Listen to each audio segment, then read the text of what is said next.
आधीचं अहमदनगर, आत्ताचं अहिल्यानगर. या अहिल्यानगरमधलं एक छोटंसं गाव आहे. त्या गावामध्ये एक बाबांची छोटीशी झोपडी होती.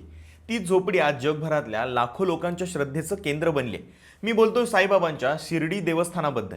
कधी काळी अन्न पाण्यासाठी वनवन फिरणाऱ्या साईबाबांच्या या देवस्थानाचं उत्पन्न 850 कोटींवर येऊन पोहोचलंय. लाखो भाविकांच्या श्रद्धेने भरलेली ही तिजोरी महाराष्ट्रातील सर्वात श्रीमंत तर भारतातील तिसरी सर्वात श्रीमंत तिजोरी आहे. पण शिर्डीला इतका पैसा मिळतो कुठून? तिरुपती आणि वैष्णोदेवी सारख्या मंदिरांच्या मालिकेत शिर्डी इतक्या वेगानं टॉपला कसं आलं? या साईबाबांच्या साम्राज्याची संपूर्ण कहाणी, उत्पन्नाचे आकडे आणि या श्रद्धेचं महत्त्व जाणून घेऊयात आजच्या या व्हिडिओमधून. नमस्कार, मी शुभम गोरे आणि तुम्ही पाहताय लगाव बत्ती. भारत हा जगातील सर्वात श्रद्धाळू देश म्हणून ओळखला जातो, जिथं धर्म आणि अध्यात्म हे लोकांच्या दैनंदिन जीवनाचा अविभाज्य भाग आहेत. दररोज लाखो लोक मंदिरं, मशिदी, गुरुद्वारांना भेट देतात. या श्रद्धेमुळे देवस्थानं आर्थिकदृष्ट्या मोठी झाली. भक्त मोठ्या संख्येने दानपेटीत पैसे, सोने, चांदी आणि मौल्यवान वस्तू अर्पण करतात. भारतात 10 लाखांपेक्षा जास्त मंदिर आहेत, ज्यांच्या तिजोऱ्यांमध्ये अब्जावधी रुपयांची भर पडते. या मंदिरांमुळे अप्रत्यक्षपणे प्रसाद विक्रेते, टॅक्सी चालक, हॉटेल व्यावसायिक आणि लाखो लोकांना रोजगार मिळतो. यामुळे मंदिराच्या आजूबाजूच्या प्रदेशाचा आर्थिक विकास देखील होतो. थोडक्यात काय तर भारतातील देवस्थानं फक्त धार्मिक केंद्र राहिलेली नाहीयेत, तर ती देशाच्या अर्थव्यवस्थेतील एक पॉवर सेंटर बनले. लोकांनी केलेल्या मनोभावे दानांमुळे भारतातील देवस्थानं इतकी श्रीमंत आहेत की एखाद्या अब्जाधीशाला सुद्धा लाजवतील. केरळमध्ये असलेलं पद्मनाभ स्वामी मंदिर ही भारतातील नाही तर जगातील सर्वात श्रीमंत हिंदू मंदिर मानलं जातं.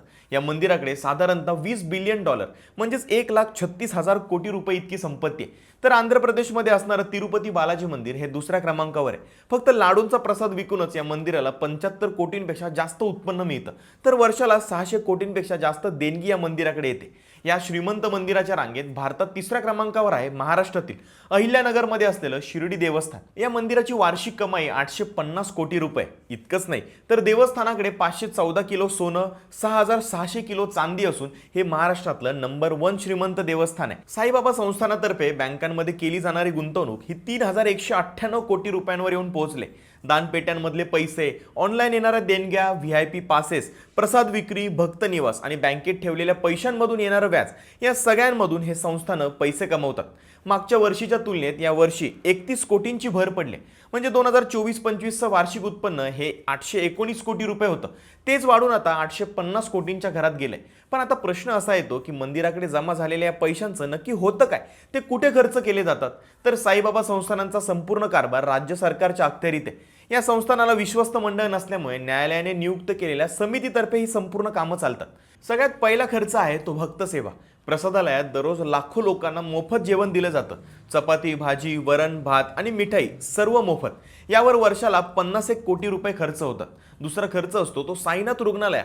इथे वर्षाला साधारणतः 9 ते 10 लाख रुग्णांना मोफत किंवा कमी खर्चात उपचार केले जातात, ज्यावर संस्थानाचे 54 ते 55 कोटी रुपये खर्च होतात. त्यानंतर भक्त निवास, त्या बिल्डिंगचा मेंटेनन्स, कर्मचाऱ्यांचे पगार, रस्ते, सोलार पॅनल्स, शिर्डी नगर परिषदेला केलेली मदत, असं सगळं मिळून वर्षाला 350 कोटींच्या आसपास खर्च होतो. आणि उरलेले पैसे बँकेत FD मधून ठेवले जातात, ज्यावर वर्षाला व्याजही मिळतं. राज्य सरकारच हा सगळा कारभार आणि नोंदी ठेवत असल्यामुळे हे व्यवहार पारदर्शक असण्याची शक्यता जास्त असते. 1918 मध्ये जेव्हा साईबाबांनी महासमाधी घेतली तेव्हा शिर्डी गावात छोटी झोपडी होती. ती जागा सुरुवातीला चावडी म्हणून ओळखली जायची, जी नंतर मशीद बनली, जिथे साईबाबांनी अनेक वर्ष घालवली. आणि तीच पुढे प्रसिद्ध द्वारकामाई म्हणून ओळखली जाऊ लागली. तिथे शिर्डी देवस्थान बनलं. आज दररोज 60,000 आणि वर्षाला 3 ते 4 कोटी भक्त या मंदिराला भेट देत असतात. फक्त महाराष्ट्रातूनच नाही तर संपूर्ण भारतातून लोक इथं दर्शनाला येतात. येणाऱ्या भक्तांपैकी जवळपास 10% लोक ही उत्तर अमेरिका, UK आणि आफ्रिका यांसारख्या देशांमधून येतात. मुंबई नागपूर झालेला समृद्धी महामार्ग असेल, एअरपोर्ट, याच्यामुळे लोकांची संख्या वाढतच गेली. ही सगळी कारणं जरी असली तरी याला अजून एक महत्त्वाचं कारण आहे, ते म्हणजे साईबाबांची शिकवण. साईबाबांचं नेहमी एक वाक्य असायचं, सबका मालिक एक. या त्यांच्या तत्वज्ञानामुळे शिर्डीमध्ये मुस्लिम, ख्रिश्चन, पारशी सगळ्याच धर्मांचे लोक येतात. काही जण त्यांना मुस्लिम समजतात तर काही जण त्यांना हिंदू. पण या सर्व धर्म समभावामुळे भक्तसंख्या झपाट्याने वाढली आणि हीच जादू शिर्डीला अब्जाधीश बनवते. लाखो भक्तांचं श्रद्धास्थान असणाऱ्या या शिर्डीच्या साईबाबांबद्दलच्या तुमच्या काही आठवणी असतील तर कमेंटमध्ये नक्की सांगा. आणि अशाच इंटरेस्टिंग माहितीसाठी लगाव बत्तीच्या YouTube चॅनलला सबस्क्राईब करायला विसरू नका.